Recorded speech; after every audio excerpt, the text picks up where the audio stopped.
Hablar de democracia y de cohesión social puede parecer hoy un sarcasmo cuando hay miles y miles de jóvenes y de personas no tan jóvenes, de hombres y de mujeres que salen a las calles diciendo lo llaman democracia y no lo es, o no nos representan, en un momento de crisis económica muy aguda que ha conducido a un 26% de desempleo, una tasa nunca conocida. Entonces, una pregunta fundamental es la de hasta qué punto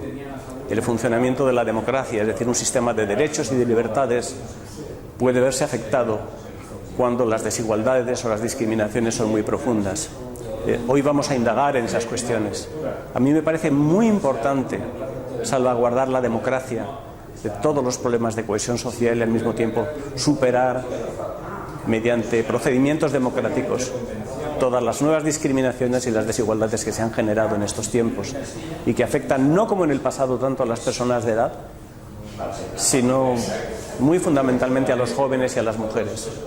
y a los inmigrantes. Entonces hay nuevas formas de desigualdad, nuevas formas de discriminación que han surgido con la crisis